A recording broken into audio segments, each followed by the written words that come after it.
كما اشتغلنا نحن أيضا من خلال برنامجنا ومن خلال المؤسسة العمومية للتلفزيون ومن خلال برامجها في نقل مختلف وقائع ومجريات هذا الصالون الدولي للكتاب، نكون العرفان والتقدير للمبدعين للفنانين ولعمالقة الجزائر، هم المناضلين والمكافحين الذين كافحوا أيضا ليس فقط بالسلاح ولكن بالقلم من أجل استرداد نكهة الحرية والاستقلال ننعم بها اليوم. من بين الفنانين والمبدعين الذين ناضلوا بفنهم وبموسيقاهم بمسرحهم وغيرها من مجالات الثقافة والفن، الفرقة الفنية لجبهة التحرير الوطني ستكرم في إطار المهرجان الوطني للمسرح الفكاهي بعاصمة التيتري المندية. ستوقف عند الفرقة الفنية لجبهة التحرير الوطني نشأتها دورها في مرافقة السلاح من أجل الحرية والاستقلال. في توقيع الموضوع مريم علام. لم يقتصر الكفاح الثوري من أجل استقلال الجزائر على الجانب السياسي وحمل السلاح فقط، بل شمل أيضا الجانب الرياضي والثقافي، خاصة فيما يتعلق بالجانب الفني وتحديدا مع بروز الفرقة الفنية لجبهة التحرير الوطني التي تأسست بتونس سنة 1958، فكانت سفير الجزائر في الخارج والناطق الرسمي عن واقع وطموح الثورة. وقد عرفت الفرقة ازدهارا كبيرا بحكم المكان في تعميق الكفاح النضالي ضد الاستعمار الفرنسي، وكانت بمثابة المنبر الذي يعلو منه صوت الشعب. قمنا بواجبنا لا غير بحب كبير ووطنية عظيمة، هي المقولة التي رددها فنانو فرقة جبهة التحرير الوطني بكل تواضع واعتزاز، وهم يرون أن الفن سلاحا من نوع آخر في غاية الفعالية. بعد سنوات قليلة من اندلاع الثورة التحريرية، قررت جبهة التحرير الوطني فتح باب جديد للمقاومة ضد الاستعمار، وهو الباب الفني والثقافي المجيد.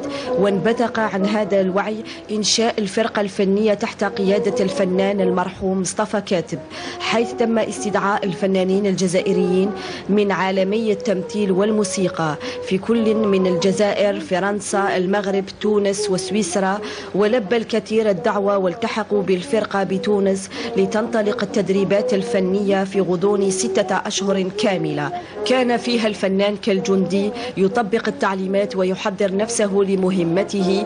ولهذا قامت الفرقة الفنية بدور كبير من 1958 إلى 1962 من خلال توعية الجيش في الحدود واللاجئين.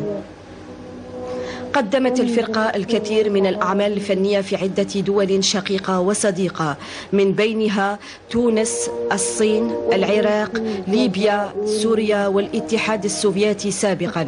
ومعظم الأعمال الفنية للفرقة كتبها الراحل عبد الحليم رايس، الذي يعتبر أول من كتب للمسرح الثوري بمسرحيات عديدة كأبناء القصبة والخالدون ودم الأحرار، وهي ثلاثية الكفاح الثوري في المدن والقرى والأجيال.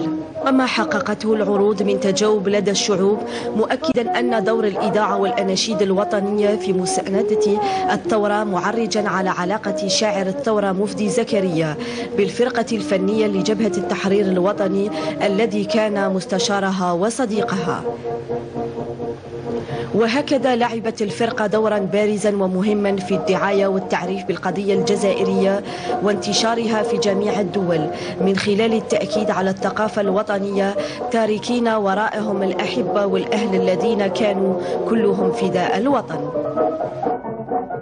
فن وتقدير أعضاء جبهة التحرير الوطني الفرقة الفنية، خاصة اللي راهم محيين ربي طول في عمرهم، اللي ماتوا ربي يرحمهم. الفرقة الفنية لجبهة التحرير ناضلت بالفن بالموسيقى من أجل استرداد الحرية والاستقلال كذلك. وأحيي تقديرا السي مصطفى سحنون اللي كان من المفروض يحضر معنا من خلال هذه الجلسة، ولكن اعتذر لآخر لحظة. نشكره ونتمنى له إن شاء الله الصحة والعافية. في نفس الوقت أستضيف واستقبل في البرنامج احد اعضاء محافظه المهرجان الوطني للمسرح الفكاهي بولايه المنديه، اللي راح تنطلق فعاليته يوم 2 اكتوبر، راح تتواصل الى يوم 7. سيكرم المهرجان الفرقه الفنيه لجبهه التحرير الوطني، من بينهم الفنان المبدع سي مصطفى سحنون. يحضر معي السيد مختار العجال. مرحبا بك سيد العجال. مرحبا بك وكل مشاهدي برنامج الصباحيات. احيي كذلك تقديرا الجهد المبذول من طرف محافظه المهرجان، يعني في سلسله التكريمات التي توقعها كل سنه، يعني من خلال طبعات المهرجان. هي الدورة السابعة التي ترفع إلى روح حسن الحسني، هو كذلك مناضل ومجاهد وفي نفس الفرقة الفنية لجبهة التحرير الوطني. بطبيعة الحال الأخ محمد فيه جزئين في التكريم، في البرنامج التكريم بالنسبة لها الطبعة السابعة، بما أنه الطبعة اللي هي تكريما للفنان حسن الحسني ارتأت محافظة المهرجان أن تكرم عائلة حسن الحسني، كذلك تكريم عائلة منصور بوقدرة وهو من أحد رواد الحركة المسرحية في مدية، الفنانة القديرة بهية راشدي، وفي وجه شباني من مدية اللي هو محفوظ بركان من المسرح الجهوي لتيزي وزو، والآن راهو في العلمة. الفقرة الثانية هي تكريم ل يعني عظماء، نقول عظماء الثورة التحريرية اللي هم أعضاء الفرقة الفنية لجبهة التحرير الوطني، من بينهم طه العامري، طيب رجب، سيد علي كويرات، مصطفى سحنون وجعفر بك. وهؤلاء يعتبروا من بين العظماء الثورة، والثورة عظيمة برجالها ونسائها، لأنه قدموا كثير وكثير تلبية لنداء مؤتمر الصمام 20 أوت 1956 اللي وضع استراتيجية وهو جلب كل الفئات الاجتماعية لتبني الثورة. وبذلك تم الاتصال آنذاك كما شفنا في الروبورتاج بالسي المرحوم مصطفى كاتب، ونعقد اجتماع في الفيدرالية جبهة التحرير الوطني في فرنسا في 1957، ثم تم انتقال هؤلاء الفنانين إلى تونس. يعني هنا نلاحظوا أن الفنان تخلى عن كل شيء، تخلى عن حياته لصالح القضية الجزائرية، واتصل بالثورة في تونس أين تأسست الفرقة الفنية لجبهة التحرير الوطني رسميا في 1957، وبدأت العمل لإنتاج مسرحيات، من بينها أول مسرحية اللي كانت في 57 مسرحية النور آنذاك، التي فضحت الاستعمار الفرنسي لأنها عالجت الواقع الجزائري إبان الاستعمار الفرنسي، يعني هذا الوجه القبيح للاستعمار. ولعبت المسرحية في تونس في يعني المسرح التونسي، وكذلك انتقلت إلى ليبيا في طرابلس وبنغازي. الجميل كذلك هو مسرحية الخالدون عام 1960، وهي يعني مسرحية ذات قيمة كبيرة جدا، جسدت الثورة في الجبال. والشيء العظيم فيها هو انتقال الفرقة إلى الصين الشعبية اللي كان حضرها رئيس وزراء الصين آنذاك شوالاي، وكيقول شوالاي هو من زعماء العالم الثالث اللي كانوا يكافحوا قضية تقرير مصير كانوا يكافحوا من أجل تقرير مصير الشعوب. تلبت في الصين الشعبية، ثم تنقلوا بها إلى موسكو الاتحاد السوفيتي. وكي نقول الصين ونقول الاتحاد السوفيتي نسترجع التاريخ في الحقيقة في إطار الحرب الباردة.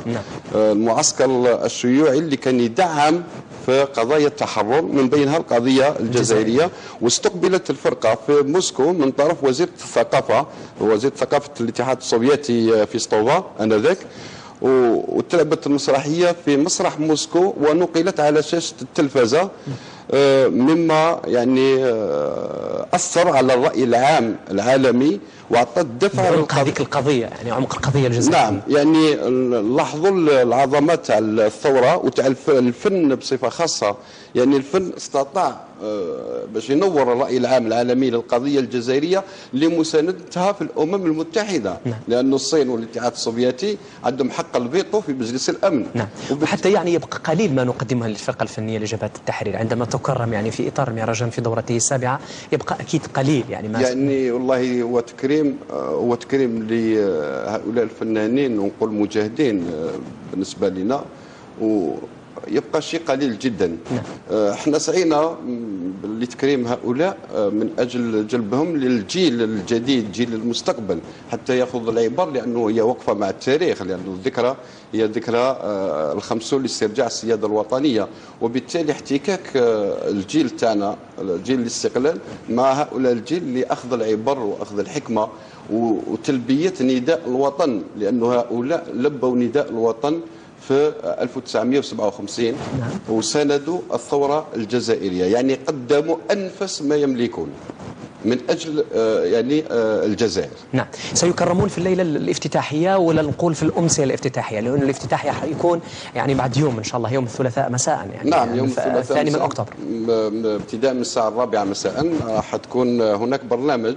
التكريم هو جزء من برنامج كبير جدا فيه تكريم لهؤلاء يعني الفنانين برواد الحركة المسرحية، يعني رواد الحركة المسرحية في المندية وفي الجزائر ككل. كذلك فيه عرض مسرحي لمسرح شلف اللي حاز على جائزة العنقود الذهبي السنة الماضية، الذي حاز على العنقود الذهبي السنة الماضية في الطبعة السادسة. تشريفا له راح يقدم العرض صديق الشبح. ثم بالموازاة كذلك هناك حفل فني مع فرقة الكاميليون الشبابية. نعم، وبعدها يعني راح تنطلق المنافسات، وين راح تدخل 8 فرق في المنافسة من أجل العنقود الذهبي. راح يكون في إحساس جميل يعني، خاصة لأعضاء الفرقة الفنية لجبهة التحرير الوطني، راح يتم تكريمهم من خلال هذا الحفل الافتتاحي يعني للتظاهرة. في نفس الوقت حبيت نفتح زاوية باش نتحدث عن مناضل ومجاهد اللي هو حسن الحسني، وبمناسبة ربع قرن عن وفاته ورحيله عن الساحة الفنية الجزائري. نعم، هو فنان قدير جدا وكذلك هو مجاهد، لأنه هو كذلك قدم ما عليه من بأسلوب هزلي، بأسلوب فكاهي، قدم للثورة الجزائرية ودخل السجن، حتى أنه دخل السجن في كم من مرة. يعني كان انعكاس على ما يقدمه للمجتمع. الاستعمار الفرنسي يعني كان يضيق الخناق على هؤلاء الفنانين، ودخل السجن في برواقية، دخل السجن في بشار، دخل السجن في سركاجي. تقريبا عانى لمدة 5 سنوات في السجون الاستعمار الفرنسي. وهو في الحقيقة فنان سيكرم كذلك هو يعني، تكرم العائلة، عائلته. نعم. حسن بن شيخ، يعني العائلة اللي يعود لها الفضل كذلك، لأنه هي اللي قدمت يد المساعدة في بداية تأسيس هذا المهرجان. حتى في البداية قبل التأسيس 2005 كان يحمل تسمية حسن الحسني يعني. وهو كذلك، لأنه المهرجان بدأ بأيام حسن الحسني، وكانت قدمت لنا العائلة، قدمت لنا يد مساعدة كبيرة جدا. ثم أصبح بمرور الزمن بعد نجاح يعني هذه الأيام تبنته مديرية الثقافة لولاية المندية وهي مشكورة، كذلك تبناه والي الولاية، وبعد ذلك نشكر معالي وزير الثقافة اللي رسمته كمهرجان وطني في 2005. فاتحته مسك وختمه أكيد سيكون مسك، وصلب موضوعه العديد من العروض المسرحية التي ستزور عاصمة التحرير المندية. سي العجل، ماذا تنتظرون يعني من هذا المهرجان؟ أكيد النجاح. ننتظر النجاح لأنه وفرنا كل الظروف.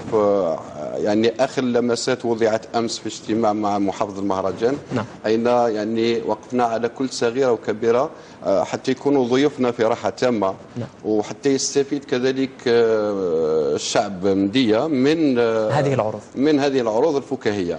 تحية خاصة إلى السيد ميلود بن إذن هو محافظ المهرجان وكل أعضاء المحافظة على طبعا هذا البرنامج الثري والغني الذي سيرافق هذه التظاهرة في كل الأوقات في الجزائر، ثقافة وفن. سيد مختار العجال، أشكرك، عضو في محافظة المهرجان الوطني للمسرح الفكاهي، حضورك في البرنامج. في كل الأوقات وفي وطني ثقافة فن، وفي كل الأوقات أصلي وأدعو لوطني بالأمن والاستقرار، كما أدعو لكم مشاهدينا بالصحة والعافية ودوام المحبة والوفاء كذلك لنا غدا. الزميل مصين حمية يطل غدا لمرافقتكم في تنشيط فقرات وأركان البرنامج. ألقاكم إن شاء الله في الأيام القليلة القادمة. إلى أن يحين دمتم آمنين سالمين وسعداء. إلى اللقاء.